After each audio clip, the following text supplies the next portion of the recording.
안녕하십니까. 안과 전문의 김지훈입니다. 오늘 ONN 닥터TV 외래 진료실에서는 망막과 백내장 레이저에 대해서 자세히 설명드리도록 하겠습니다. 우선 망막이란 무엇인지 알아보고 세계 3대 실명 질환 중에 망막 관련 질환에 대해서 알아보고 망막 질환과 백내장 수술할 때 유의할 점, 레이저 치료는 무엇인지, 망막 질환 예방 및 관리는 어떻게 하는지에 대해서 알려드리도록 하겠습니다.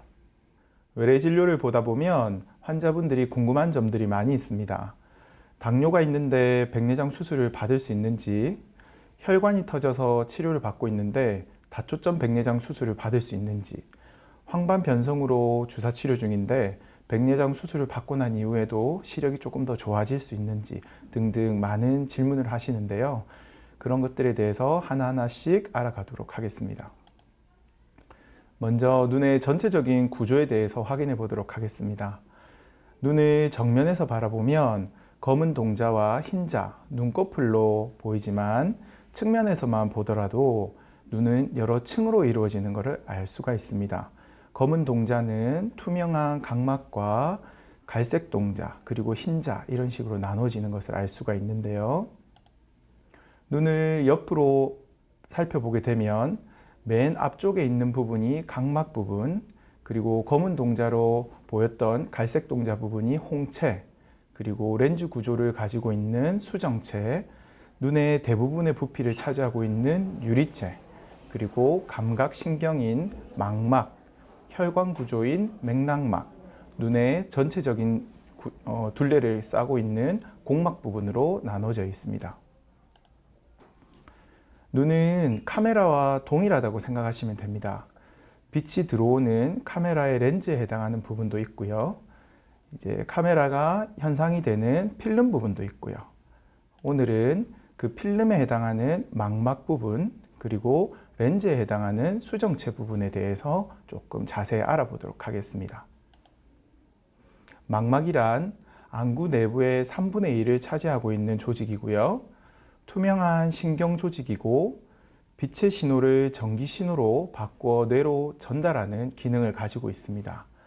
시각세포가 많이 모여 있는 곳을 황반부라고 표현합니다.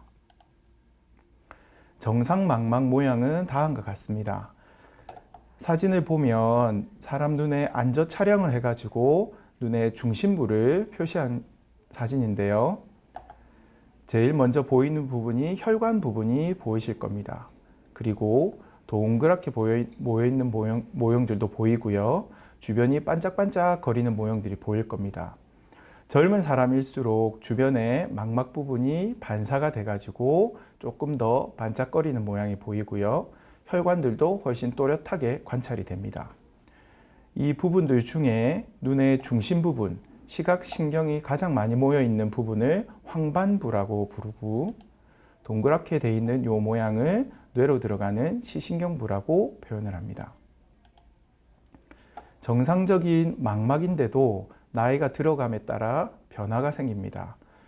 일단은 똑같은 안저 촬영인데도 불구하고 전체적으로 흐린 모양이 관찰이 될 겁니다. 안저 촬영도 카메라로 눈을 사진을 찍는 것이기 때문에 백내장이 있거나 혼탁이 있는 나이가 든 눈에서는 전체적으로 사진이 흐리게 확인이 됩니다. 그리고 망막 부분에 반사가 됐던 부분도 나이가 들면서 점점 소실이 되는 모양이 관찰이 되고요. 시신경 부분도 홍조빛을 띠던 부분이 약간은 노란색 빛을 띠는 그런 형태를 가지게 됩니다. 혈관도 젊었을 때보다는 훨씬 더 경화 과정이 있어 가지고 전체적으로는 많이 얇아져 있는 그런 형태를 띠게 됩니다. 망막 질환은 혈관 질환, 염증성 질환, 종양 질환, 선천적 질환, 황반 질환, 외상 질환 등 여러 가지가 다 존재하게 되는데요. 망막 질환에서는 다양한 증상이 나타나게 됩니다. 환자분들이 내원하셔가지고 눈에 뭐가 떠다녀요 이렇게 말씀을 제일 많이 하시는 편이긴 한데요. 투명한 물체들이 눈앞에서 떠다니기도 하고 검은 그림자 같은 게 눈앞에서 보이기도 하고요. 사물이 휘어져 보이는 왜곡 증상들이 나타나기도 하고 눈이 많이 부시는 광시증 증상이 나타나기도 합니다. 하지만 이런 망막 질환에 대해서 나타나는 증상들은 어떠한 특별한 질환으로 특정되지는 않습니다. 다양한 증상들이 나타날 수가 있기 때문에 이러한 망막 질환이 있을 때는 빨리 안과에 내원하셔서 검사를 받아보시는 게 중요합니다. 망막 검사가 다양하게 많이 있죠. 일단은 시력을 측정하는 굴절 검사를 먼저 실시를 합니다. 그리고 안조 촬영을 해가지고 눈에 출혈은 없는지, 그리고 다른 시신경이나 이런 데 이상이 없는지를 먼저 확인을 합니다. 그리고 동자를 키우는 산동 검사를 해가지고 저희가 직접 눈 안을 들여다보기도 합니다. 광학 단층 촬영이라고 해가지고 황반부를 자세하게 찍는 사진을 찍기도 하고요. 거기에서 구조적인 이상이 있는지 확인을 합니다.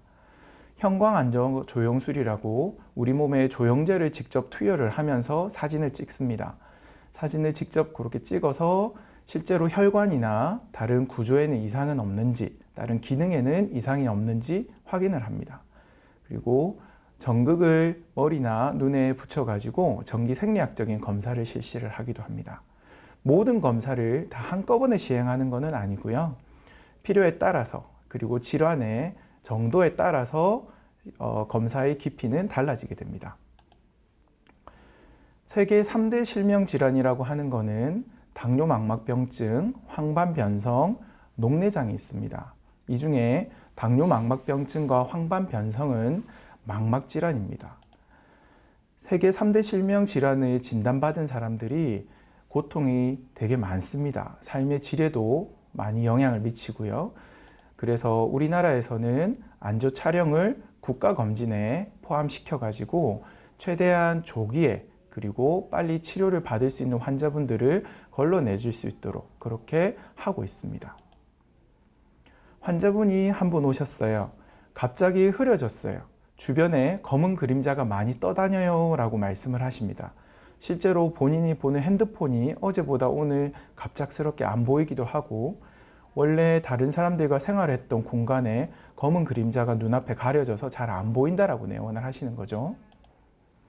안저 촬영을 해가지고 눈을 봤습니다. 원래는 정상적으로 있어야 될 혈관이 있는 자리 근처에 망막 출혈이 있는 소견들이 관찰이 됩니다. 그리고 안구 광학 단층 촬영을 해가지고 정상적으로 있는 황반부를 확인해 보니 정상적으로 오목해야 되는 중심 오목이 많이 부어 있고 물이 차 있는 모습이 관찰이 되었습니다. 형광 안저 촬영을 해보니까 중간중간에 출혈이 있던 부분들에 이제 물질들이 새는 모습이 관찰이 되고, 정상적으로 혈류가 흘러야 되는 그런 위치에 혈류가 흐르지 않는 그러한 모습들이 관찰이 되었습니다. 이런 것들을 종합해 가지고 당뇨 망막병증으로 진단을 하고 치료를 하였습니다. 아까 세계 3대 실명 질환 중에 당뇨 망막병증이라고 하는 것은 물론 당뇨의 합병증으로부터 시작을 합니다. 15년 이상 당뇨를 앓으신 분들은 약 70% 이상이 다 가지고 있다라고 밝혀졌고요. 망막의 미세혈관 손상에 의해서 기본적으로 문제가 생기기 시작합니다. 주로 나타나는 증상은 망막 출혈, 부종 이런 것들이 나타남으로써 시력이 종국적으로는 떨어지는 그러한 현상이 나타나게 됩니다. 당뇨 망막병증은 단계에 따라서 치료하는 방법이 다릅니다. 우선 당뇨가 제일 중요한 문제이기 때문에 당 조절이 가장 중요하겠죠. 그리고 어느 정도 단계가 올라서게 되면 레이저 치료를 실시하게 됩니다. 범망막 광응고술은 주변부를 레이저를 하는 거고, 국소 광응고술은 황반부, 즉 중심부를 레이저 치료를 하게 되는 겁니다. 레이저 치료는 직접 렌즈를 눈에다가 대고 그 안쪽으로 해서 레이저를 망막 부분에 조사를 하게 되는 겁니다. 그리고 거기에서 더 진행을 하게 되어 황반 부종이라는 부분이 생기게 되면 그때는 유리체 주사를 놓게 됩니다. 거기에서 더 진행을 해가지고 망막 또는 유리체 출혈이 발생하는 경우, 그리고 시력을 위협하는 다른 출혈이 발생하는 경우에는 유리체 절제술이라는 수술적인 치료를 하기도 합니다. 이 환자분은 처음에 내원하셨을 때 망막 중심부에 황반 부종을 동반하고 있고 주변에 출혈 소견을 관찰되었습니다. 그래서 범망막 광운고술을 시행을 하고 황반부 부종을 줄이기 위해서 유리체 주사를 실시하였습니다. 1회를 시행하기도 하지만 주기적으로 황반 부종이 반복이 될 수가 있기 때문에 황반 부종이 있는 경우에는 재차 시행하기도 합니다. 수차례 주사 치료랑 레이저 치료를 받으신 이후로부터는 반대쪽에 망막의 그 중심 오목이 관찰되는 것처럼 많이 부었던 부분도 모두 다 정상화되었습니다. 또 다른 환자가 찾아오셨습니다. 물체가 휘어져 보여요. 주변만 보이고 내가 보고자 하는 물체는 잘 안 보인다라고 내원을 하셨어요. 실제로 환자분의 상태를 알기 위해서 안조 촬영을 실시하였더니 황반부 중심부에 노랗게 침착물들이 쌓여 있는 게 관찰되었습니다. 연이어서 안구광학 단체 촬영을 해봤더니 황반부 밑으로 해가지고 물이 차 있는 소견이 관찰되었고요. 형광 안조 조영술을 실시하였더니 중심부에 신생혈관을 동반한 물이 차 있는 그런 모습이 관찰되었습니다. 이렇게 형광 누출이 되어 있는 이런 모습을 종합하여 환자분은 황반변성으로 진단을 하고 치료를 하였습니다. 황반변성이라는 질병은 망막 중심부인 황반부에서 시작하는 질병입니다. 맥락망막 위축이 있고 신생혈관이 동반되기 때문에 시력이 떨어지는 질병입니다.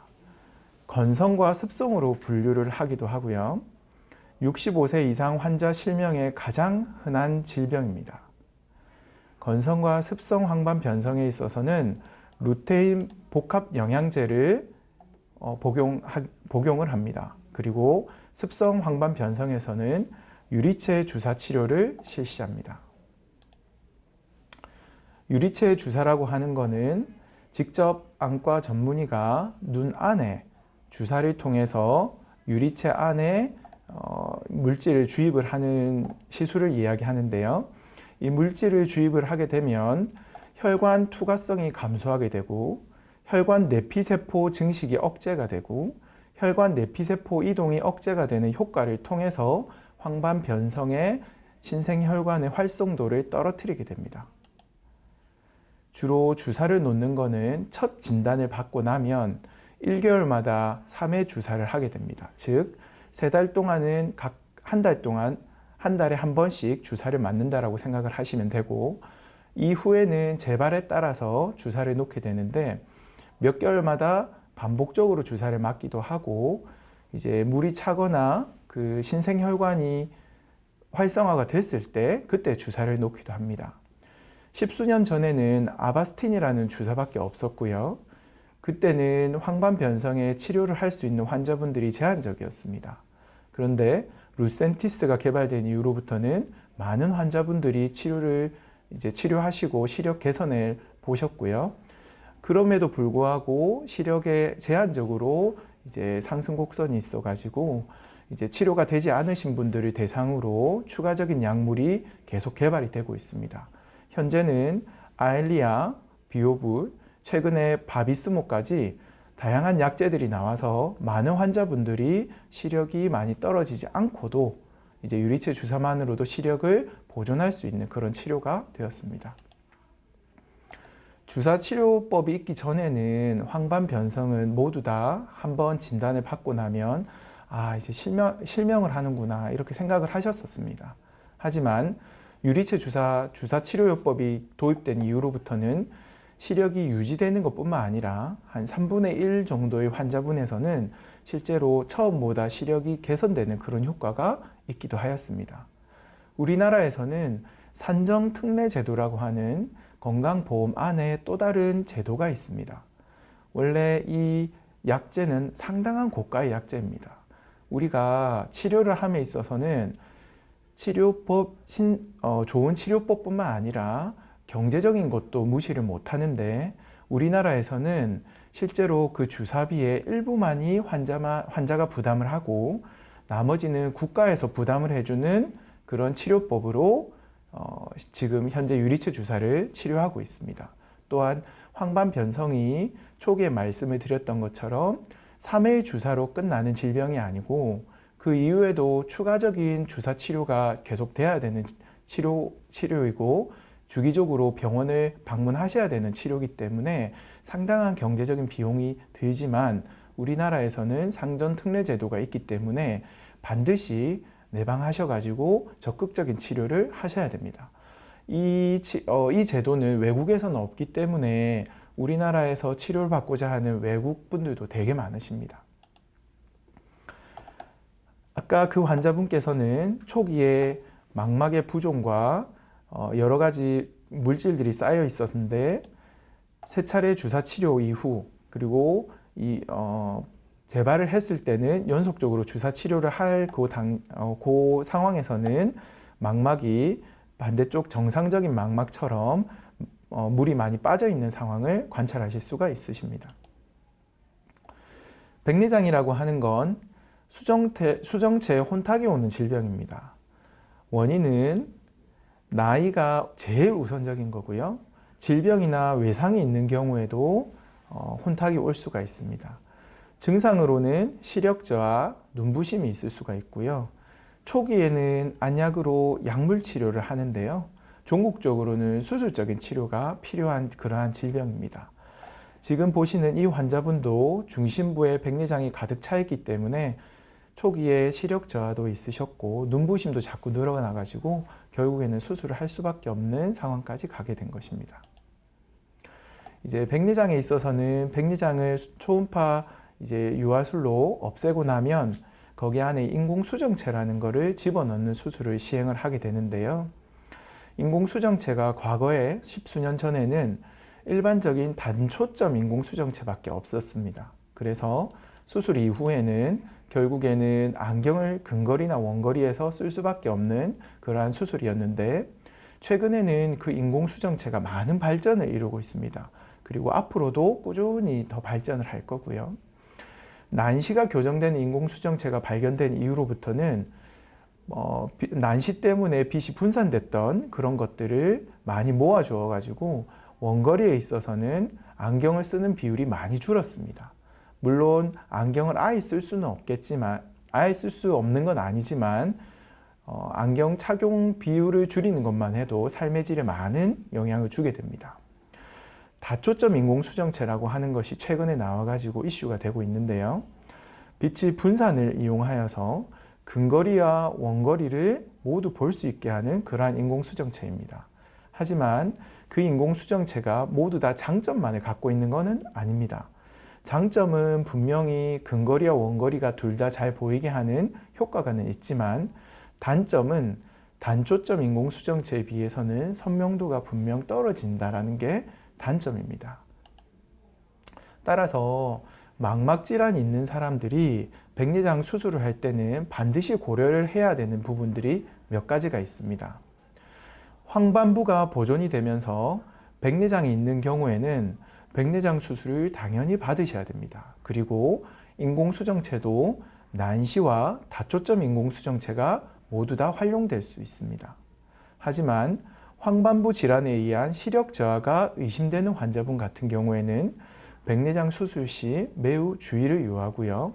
실제로 백내장 수술을 하시고 나서도 효과를 거의 못 보시는 분들도 있습니다. 만약 수술이 가능하다라고 하면 난시 인공수정체 같은 경우에는 적극 활용하시는 것을 고려해야 합니다. 하지만 다초점 인공수정체 같은 경우에는 가능한 경우가 거의 없을 확률이 높습니다. 따라서 진료를 같이 보는 의료진과 심도 있는 이야기를 해보신 다음에 그 다음에 수술을 어떤 인공수정체를 해서 수술을 시행을 할지 결정을 하시는 게 중요하다고 하겠습니다. 백내장 수술을 받고 나면 환자분들이 몇 가지 질문을 하십니다. 백내장 수술은 평생에 한 번만 하면 되나요? 백내장 수술을 받고 조금씩 흐려지는 것 같아요. 이럴 때 어떻게 해야 되나요? 이렇게 물어보시거든요. 백내장 수술을 받고 나서 수일 이내에 시력의 저하가 온다고 하면 수술하고 난 염증이 아직 다 가라앉지 않았거나 아니면 감염이 생겼거나 건조증에 의한 시력 저하일 확률이 높습니다. 수술하고 나서 수주가 지나고 나서 시력이 떨어지는 경우에는 황반 부종이 생겼거나 감염이 생긴 경우가 있을 수 있습니다. 수개월 이상 지나고 나서 뒤늦게 시력이 떨어지는 경우에는 백내장 수술 이후에 후발성 백내장이 생겼다거나 아니면 타 질환이 발생해서 시력이 떨어질 가능성이 높습니다. 후발성 백내장이라고 하는 건 사진에서 보시는 것과 같이 인공수정체가 들어가 있는 눈은 이렇게 투명한 상태를 유지를 해야 되는데 안쪽에 하얗게 마치 때가 끼는 것처럼 이런 형태를 가지고 있는 상태를 후발성 백내장이라고 부릅니다. 수술하고 수개월에서 수년이 지나면 나타나기 시작하고 수정체낭의 세포 활동 때문에 수정체낭 후면이 혼탁이 와가지고 시력 저하를 야기하게 되는 겁니다. 백내장으로 오인을 하는 가장 큰 질병입니다. 후발성 백내장이 있는 경우에는 야그 레이저라는 것을 사용해 가지고 사진에서 보는 것과 같이 가운데 부분을 오려내 버립니다. 그러면 수정체낭이 재혼탁이 되는 위치 자체가 없어지기 때문에 당연히 시력이 회복됩니다. 따라서 백내장 수술은 한 번만 시행하시는 거고요. 백내장 수술하고 나서 후발성 백내장이 오는 경우에 레이저를 한 번 시행하는 겁니다. 그래서 각각 한 번씩 시행하니까 백내장 수술 2번, 후발성 백내장 레이저 치료 2번, 총 4번을 받게 되는 거겠죠.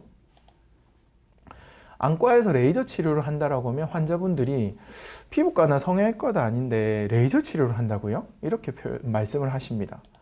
안과에서도 여러 가지 레이저를 이용해 가지고 눈 치료를 합니다. 야그 레이저 그리고 범망막 레이저 같은 경우에는 아르곤 레이저를 사용하기도 하고요. 건조증에 필요한 치료를 하는 레이저 치료를 하기도 합니다. 건조증 같은 경우는 환자분들이 눈이 많이 따끔거린다, 이물감이 있다, 눈 피로가 온다, 아니면 눈이 충혈이 잘 된다, 이런 식으로 내원을 하시게 되는 거고요. 원래는 눈꺼풀 주변에 있는 기름샘이 액화된 형태의 기름을 뿜어내야 되는데 이렇게 고체화돼 가지고 딱딱해지는 그러한 현상을 보이게 됩니다. 그리고 원래는 투명해야 되는 각막 부분이 점점점 상처가 생기면서 그쪽 부분으로 눈 따가움을 호소하시기도 합니다. 이럴 때는 광선 치료라는 것을 실시를 해가지고 눈꺼풀테 주변에 기름샘을 자극을 해가지고 눈물층을 안정화를 도모하게 됩니다. 또한 난치성 눈꺼풀 주변 염증을 치료하기도 합니다. 건조증 치료는 과거에서부터 실제로는 시행이 되어 왔었습니다. 우리가 흔히 따뜻한 물수건 약간 뜨겁게 만들어 가지고 온찜질을 아침 저녁으로 한 10분 정도 하는 것을 우리가 보통 쉬프라고 하죠.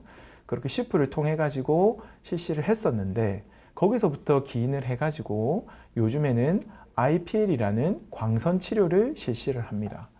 IPL을 실시를 함에도 불구하고 건조증이 쉽게 낫지는 않습니다. 하지만 전보다는 증상적으로 훨씬 편안하게 지내실 수가 있습니다. 그렇다고 광선 치료만 받았다고 모두 다 치료가 끝나는 것이 아니고 인공 눈물과 눈물 생성 촉진제 같은 안구 약제를 꼭 병행을 해가지고 치료를 해야 할 것입니다. 망막 질환 치료에 있어서도 레이저를 사용합니다. 망막 광응고라고 해가지고 아르곤 레이저를 이용해 가지고 허혈성 질환인 당뇨, 망막 정맥 폐쇄 등을 치료를 하게 되는데 이때는 손상이 있는 망막을 광응고시켜 가지고 살아있는 망막의 기능을 높이는 그러한 치료를 하게 되고요. 기계적인 찢김이 있는 망막의 구멍 또는 망막 박리인 경우에는 레이저 치료를 해 가지고 주변부 망막을 단단하게 만들어서 더 이상 범위가 커지지 않도록 만드는 치료를 시행하기도 합니다. 녹내장 질환 치료에 있어서도 레이저는 사용됩니다. 환자분이 갑자기 눈이 아프시다면서 병원을 방문하십니다. 급성 폐쇄각 녹내장에 있어서도 레이저는 치료가 되는데요. 안압이 급격하게 상승하게 되면 눈이 빠질 듯하게 아파가지고 눈을 받치면서 병원을 오시기도 합니다. 안구 통증이 심하게 되고요. 두통을 유발하기도 하고요. 너무 심한 경우에는 구토를 하기도 합니다. 사진을 보시면 투명해야 되는 검은 동자가 많이 하얗게 변해 있는 각막 부종이 발생하기도 했고요. 지금 눈이 특별하게 산동제를 넣지도 않았는데도 동자가 커져 있는 모습이 관찰됩니다. 이런 경우에 이제 안압이 떨어질 수 있게끔 레이저 치료를 시행을 해가지고 조그마한 구멍을 만들어서 안압이 떨어질 수 있도록 만들어주면 정상적으로 투명한 각막 모양이 관찰이 되고 동자도 원래처럼 작아지는 모양이 관찰이 됩니다. 이런 뜻 여러 가지 레이저 치료를 통해 가지고 안과 질환을 치료를 하기도 합니다. 마지막으로 망막 질환의 예방 및 관리입니다. 망막 질환은 제일 중요한 게 뭐냐면 기저 질환을 조절을 하시는 겁니다. 당뇨가 있으시면 당뇨 조절을 해서 당뇨 망막병증이 더 진행하지 않도록, 고혈압이 있거나 심장질환이 있거나 류마티스 질환이 있으면 그 질환을 컨트롤해서 다른 합병증이 안 생기도록 하는 게 제일 우선입니다. 하지만 시력 저하, 비문증 등 여러 가지 증상이 있는 경우에는 반드시 빨리 병원을 방문하셔서 적절한 검사와 치료를 받는 게 중요합니다.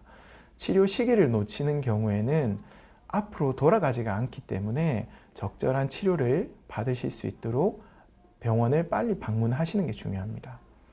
우리나라에서는 국가검진안에 안저 촬영이 포함되어 있습니다. 안저 촬영 검사만 잘 받더라도 급한 질병을 찾아낼 수는 있습니다. 모든 질병을 자세하게 다 알 수는 없지만 국가검진에서 확인되는 안과 질환이 의심된다라고 할 때는 안과를 빨리 방문하셔서 그 질환에 대한 자세한 검사 및 질병에 대한 설명을 꼭 들으시고 그 질병이 더 심해지지 않도록 하시는 게 중요하겠습니다. 백내장 수술이 만약에 예정되어 있으시다고 하면은 망막 상태를 충분히 고려하셔서 담당 의사 선생님과 충분한 이야기를 하셔서 너무 무리하게 인공수정체를 선택하실 필요도 없지만 자신에게 꼭 필요한 인공수정체가 있으면 그 인공수정체를 잘 선택하셔서 시력의 개선에 조금 더 도움이 될 수 있도록 하는 게 중요하겠습니다. 오늘 제가 말씀드리는 부분은 여기까지입니다. 전신 철량, 안구 900량, 100세까지 눈 건강을 저희가 지켜드리도록 하겠습니다. 감사합니다.